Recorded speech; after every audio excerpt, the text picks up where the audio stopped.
Good evening, জয় শ্ৰীকৃষ্ণ, ৰাধে ৰাধে। সকলো অসমবাসী ৰাইজলৈ মই নমস্কাৰ জনাইছোঁ। এয়া সন্ধিয়া 6:30 বজাৰ সময় আৰু আপোনালোকে চাই আছে এয়া মহাকুম্ভ মেলাৰ প্ৰয়াগৰাজৰ মনোৰম দৃশ্য। আৰু এয়া সন্মুখলৈ আকবৰ কিলা, য'ত হালধীয়া ৰঙৰ লাইট জ্বলি আছে, আৰু সন্মুখলৈ এয়া শাস্ত্ৰী ব্ৰিজ, আমাৰ কলীয়া ভোমোৰা ব্ৰিজৰ দৰে দেখিবলৈ লাইটৰ পোহৰত তেনেকুৱাই লাগিছে, যেনে দুখন ব্ৰিজ আছে কিন্তু দুয়োখনকে একেলগে জইন লাগি থকা যেন দেখিবলৈ পোৱা গৈছে।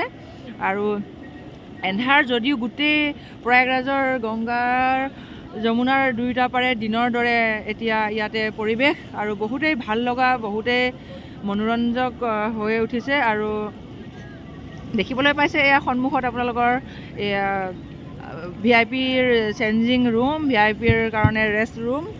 তেওঁলোকে ইয়াতে আহি কেনেকুৱা কণ্ডিশ্যন। যোৱাকালি ইয়াতে অকণমান কেজুৱেলিটি হৈ গৈছিলে, আৰু বহুত ঠাণ্ডাৰ কাৰণে ভক্তসকলৰ অলপমান প্ৰব্লেমো হৈছে, ঠাণ্ডা লাগি পেলাই। বহুতেই ঠাণ্ডা আৰু বহুতেই ভাল লগা পৰিৱেশ। এয়া সন্ধিয়াৰ মনোৰম দৃশ্য। আজি হৈছে 17 জানুৱাৰী, আৰু ভক্তৰ সমাগম কমিবলৈ দেখিবলৈ পোৱা যোৱা নাই।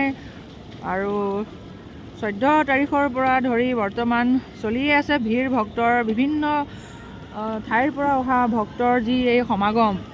ধৰ্মৰ প্ৰতি যাৰ আস্থা আছে, যাৰ সনাতন ধৰ্মৰ প্ৰতি বিশ্বাস আছে যে ভগৱান আছে ক'ৰবাত নহয় ক'ৰবাত, কিবা মহত্ব আছে ভগৱানৰ, যাৰ আশ্বাস আছে ইমানখিনি, তেওঁলোক সকলোৱে আহি ইয়াত উপস্থিত হৈছেহি। আৰু এবাৰ গংগা স্নানৰ কাৰণে আপোনালোকেও আহক, অসমবাসী ৰাইজ।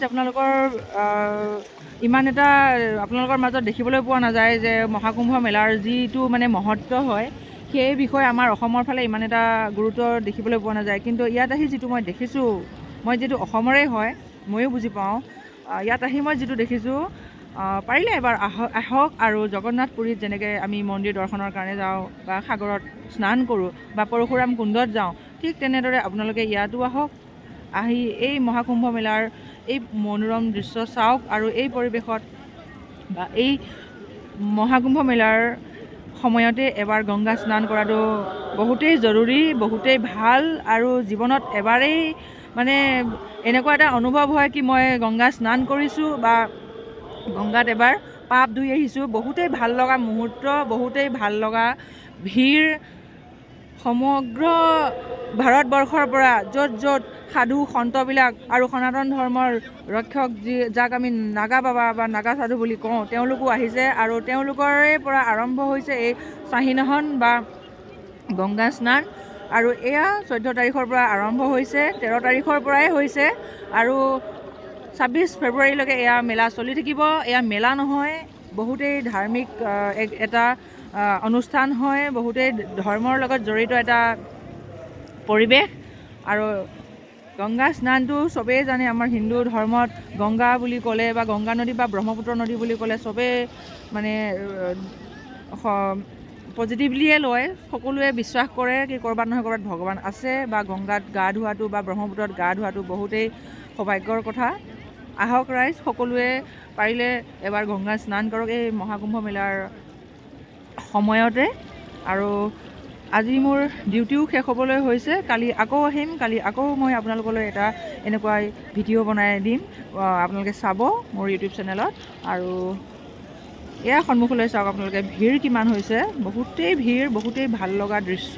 আৰু ইয়াত মই ডিউটি কৰিব পাৰি নথৈ আনন্দিত হৈছোঁ। ডিউটিটো বাৰু কৰিছোঁৱে, কিন্তু ডিউটিৰ লগতে এই মহাকুম্ভ মেলাত অহাৰ এটা সুবিধা অসমৰ হৈ পেলাই মই যে ইয়াত ডিউটিৰ কাৰণে আহিব পাৰিছোঁ, মোৰ ডিপাৰ্টমেণ্টৰ ফালৰ পৰা যে মই ইয়াত আহিব পাৰিছোঁ, মই বহুতেই সৌভাগ্যৱান বুলি ভাবোঁ।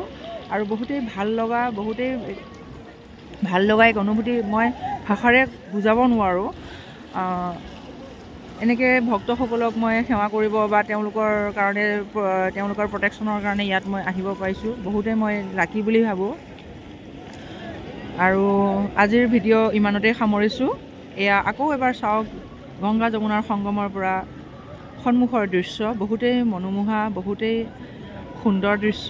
সন্ধিয়াৰ সময় এয়া, নদীৰ কিনাৰত পূজা পাঠ চলি আছে, ভজন কীৰ্তন হৈছে আৰম্ভ, আৰু শুনিবলৈ পাইছে চাগে আৱাজ ইয়াৰ। আৰু আজিৰ মই ভিডিঅ' ইমানতে সামৰিছোঁ। কালি আকৌ লগ পাম, কালি আকৌ ডিউটিত আহিলে আকৌ আপোনালোকলৈ মই এনেকৈ ভিডিঅ' বনাই আপলোড কৰিম, আপোনালোকে চাব। ৰাধে ৰাধে, জয় শ্ৰীকৃষ্ণ।